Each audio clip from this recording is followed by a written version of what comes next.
الله تعالی چې د خپل کوم بندگانو سره محبت کوي پیار ور سره کوي پیغمبر علی صلوات و سلام د یو علامات د یو نخي د یو نشانات هم بیان کړی دي الله تعالی دې مونږ ته د یو خو او صافو اختیارولو توفیق را نصیب کړي او الله تعالی چې د کوم بندگانو سره بغض ساتي الله تعالی د کوم بندگان نه خوښوي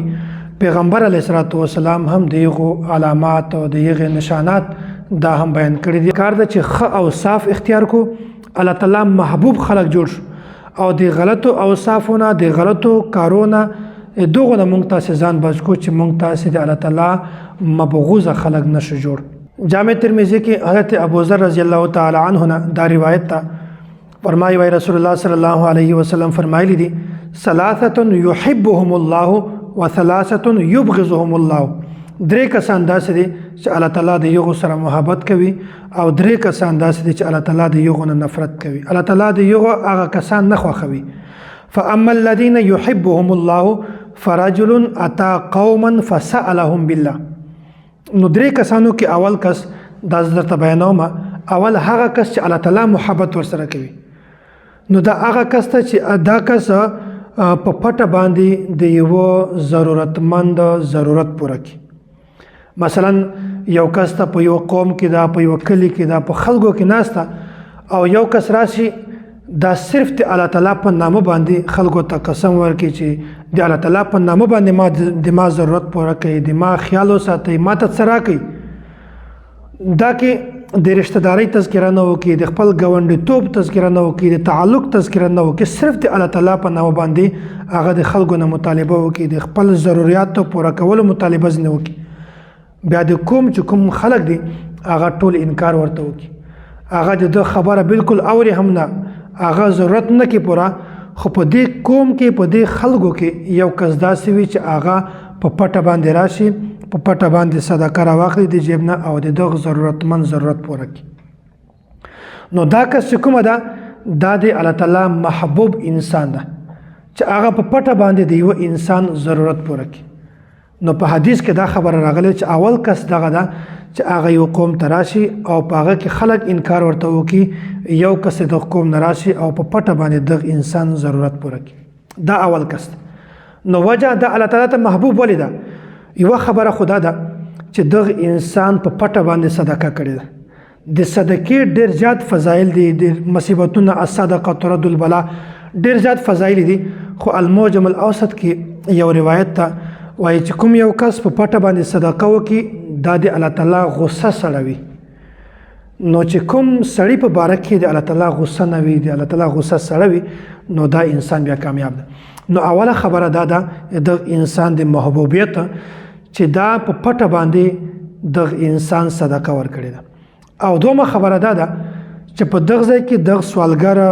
دغه مسکین د غریب سوال کوونکی دغه د الله تعالی په نامه باندې د خلکو نه مطالبه کوي چې الله تعالی په نامه یې راکړي نو دغه انسان په زړه کې د الله تعالی د نامو احترام ده په زړه کې د الله تعالی د نامو احترام ده نو دا د دلیل د خبرې چې دا انسان د خپل زړه کې د الله تعالی د نامو محبت ده او چې دا ظاهره خبره ده چې کوم کس د الله تعالی د نامو سره محبت کوي الله تعالی بیا د یو انسان سره محبت کوي هغه انسان الله تعالی خپل محبوب جوړ کړي نو اوله خبره دا و چې صرف د انسان صدقه کړې و په پټه باندې الله او دغه مسکین کس دغه نه بغیر بل کس ته پته نه ولګېده او دومره خبره د دغه انسان په زړه کې د الله تعالی محبت الله تعالی د نامو محبت د الله تعالی د نامو په وجه باندې د انسان ته صدقه ورکړي ده نو دا هم د محبوبیت طریقه او ذریعہ جوړیږي او بل خبره دا ده چې دا انسان د الله تعالی محبوب سړی ولې جوړ شوی ده ځکه چې د انسان د نیکی کولو په وخت کې د دوه غټو ګناهونو ځان بچ کړی ده یو ګناه خدا ده چې دغه انسان د ګناه نه ځان بچ کړی دی ځکه چې د انسان نفس مجروح کول هغه ذلیله کول رسوا کول دا ډېره غټه خبره ده بده خبره ده نو دا چې کله سوالګر راغی د خپل ضرورت مطالبه یې وکړه خلکو انکار ورته وکړو دی په پټه باندې ورغی د یو سوالګر ضرورت یې پوره کړ د هغه عزت نفس نه که مجروح هغه ذلیله نه که رسوا یې نه که تش یې نه ولېږه بلکې هغه ته یې څه ورکړل نو دا یوه غټه نیکي ده او دومره خبره ده چې دغه قوم وال انکار ورته وکړو د انکار به وجود دی بیا ورغه په پټه باندې یو انسان ته څه ورکړل نو په دغه وخت کې دغه انسان د دغه قوم د خلکو رسوایی هم نه وکړله د خلک یې ذلیله هم نه که او داسې په پټه باندې صدقه ورکړله دغه مسکین ته چې دا خلک پیغور ته هم نشول برابر څوک په خبر هم نشول چې تاسې کم از کم د غریب ته هم څه ورکړي وای چې دغه یو کس ورغی هغه د غریب امداد یې وکړه تاسې د غریب امداد نه وکړه نو په دغه وخت کې دغه انسان د دوه ګناهونو ځان بچ کړی ده یو دا چې دغه انسان عزت نفس مجروح کړی وای دا غټه ګناه ده نو د انسان خیال وساته په پټه باندې صدقه ورکړه هغه خوشاله شو ولاړ او دومره خبره ده چې کچیرته د قوم په مخ کې د خلکو په مخ کې صدقه ورکړي وي دا قوم ول بشرمنده شوی وي ذلیل شوی وي رسوا شوی وي چې مونږ خدا کار نه وکړو د مونږ موجودګي کې دا کار وکړو د یو خیال هم وساته بلکې پټه باندې د صدقه ورکړه د قوم والے هم نکړل خفا او مسکین او غریب او سوالګر دا هم نه خفا نو دا اول هغه کستا چې د الله تعالی محبوب انسان دا الله تعالی ته خوښ انسان دا پیغمبر علیه السلام د یو دغه نشانه بیان کړي